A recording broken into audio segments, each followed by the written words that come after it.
Na-enjoy kay Kuya Gary ay sagana ako pinansyal at naiibigay niya ang lahat ng gusto ko.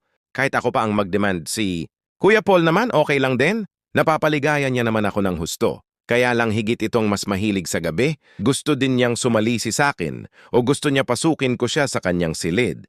Isang beses nga inabot siya ni Tito na may ginagawa sa akin at nasapak ito ni Tito Gary pero parang wala pa ring nangyari dahil kinabukasan normal na ulit ang lahat. Kaya ako sumusunod na lang sa ikot ng buhay.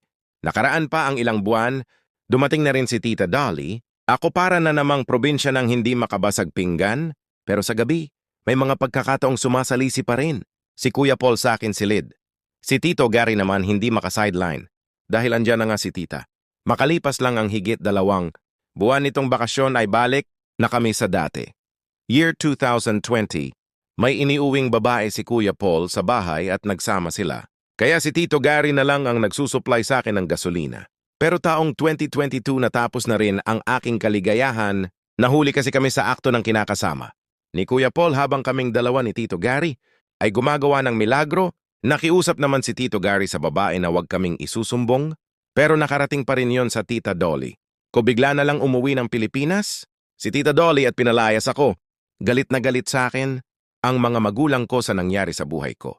Hindi ko alam kung sino ang sisisihin ko, si Tito Gary ba at si Kuya Paul na nagsamantala sa akin, o ang sarili ko ba na naging mapagbigay, o baka naman si Tita Dolly dahil sa kabila ng pagiging pamangkin niya, ako ay ginawa niya akong katulong sa bahay niya. O baka naman ang kahirapan ng buhay namin sa probinsya dahil sa walang kakayahan na ng mga magulang.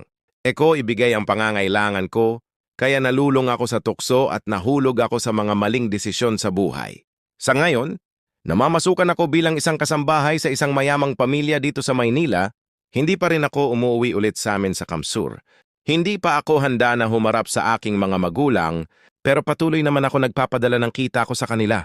Makailang beses na rin naman ako nag-message kay Tita Dolly para patawarin na niya ako kahit yun man lang maibigay niya sa akin ni Blenok, ko naman ang mga pinsan ko at si Tito Gary para tuluyan na kaming mawalan ng komunikasyon. Hanggang dito na lang po, Papa Berto, at so sanay mabasa niyo ang aking kwento. Ako po ulit ito si Joy ng Kamsur.